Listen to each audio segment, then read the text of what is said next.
नमस्कार। मन की कहानियों में आपका स्वागत है। कहानी गुफा में रहने वाले राजा रानी।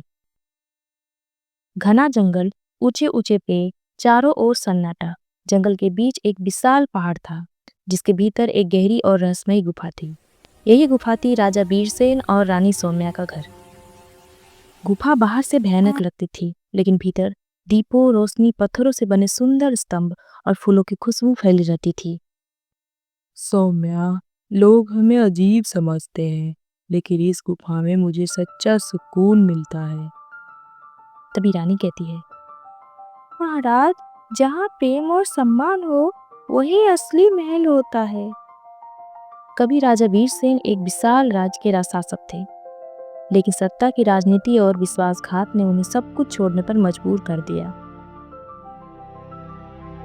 जब अपनों ने पीठ पर छुरा घोंपा हो, तब मुझे राजमहल बोझ लगने लगा। आपने सही किया महाराज। आत्मसम्मान किसी से भी ताज से बड़ा होता है। सुबह होते ही रानी नदी से पानी लाती, राजा जंगल से फल और लकड़ी लाते।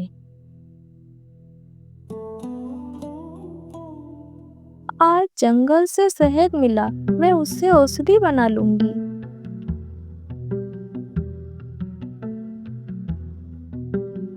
तुम्हारे हाथ का बना भोजन किसी राजभोग से कम नहीं है रानी। एक दिन गुफा के पास एक घायल हिरन आ गया।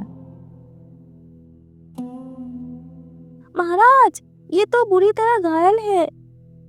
डरो मत, इसे हमारी शरण में सुरक्षित रखेंगे। रानी ने जड़ी बूटियों से उसका इलाज किया।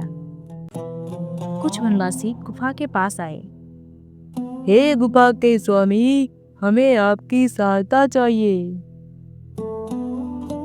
राजा नहीं, अगर एक साधारण मानव समझकर बोलो तो मैं तुम्हारी सहायता अवश्य करूंगा। एक समय जंगल और आसपास के गांव में सूखा पड़ गया। तभी एक वनवासी आकर कहता है, हमारे बच्चे भूखे हैं महाराज। हमारे पास जो है हम बांटेंगे, आप चिंता ना करें। राजा और रानी ने अपना भोजन भी गांव वालों को दे दिया।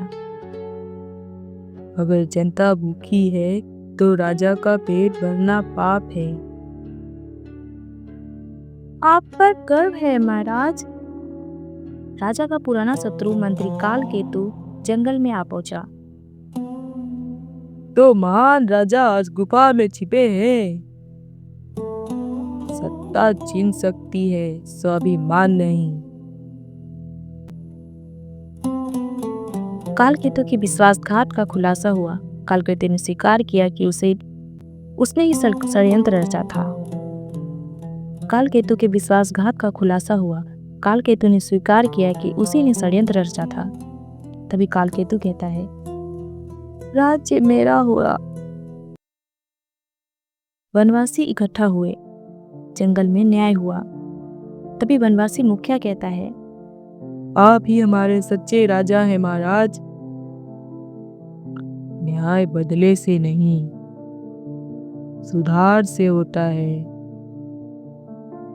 मैं तुम्हें क्षमा करता हूँ, लेकिन जंगल छोड़ दो।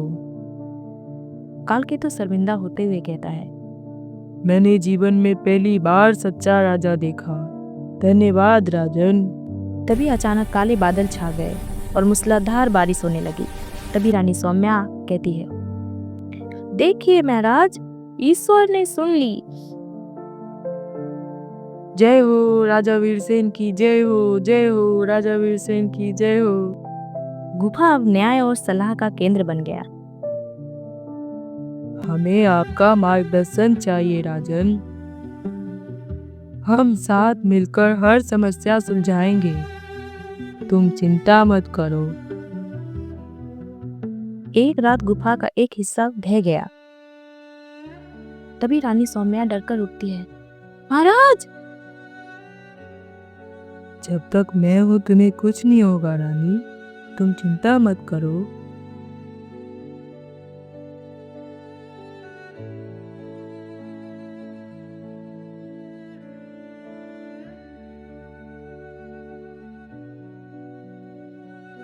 रानी ने अपने हाथों से रास्ता साफ किया। तुम सच में मेरी शक्ति हो रानी। पति पत्नी एक दूसरे का सहारा होते हैं राजन। वनवासियों ने राजा से पुनः राज्य संभालने को कहा। राजमहल आपका इंतजार कर रहा है राजन। क्या तुम तैयार हो सौम्या? जहाँ आप हैं वही मेरा राज्य है महाराज। राजा और रानी ने गुफा से ही राज्य संचालन का निश्चय किया। यह गुफा अब केवल घर नहीं है, आशा का प्रतीक है। राजा रानी बच्चों को शिक्षा देने लगे। तभी एक बच्चा कहता है, राजा जी, सच्चा राजा कौन होता है? राजा कहता है, जो दूसरों के लिए जीता है। कहानी का संदेश। गुफा में रहने वाले राजा रानी ने सिद्ध कर दिया कि महल पत्थरों से नहीं बल्कि अच्छे कर्मों से बनता है। हमने सब खोकर सब पाया महाराज। प्रेम, सेवा और सत्य, यही हमारा राज है। धन्यवाद। ऐसी ही कहानियाँ सुनने के लिए आप भी हमारे चैनल को सब्सक्राइब कर सकते हैं।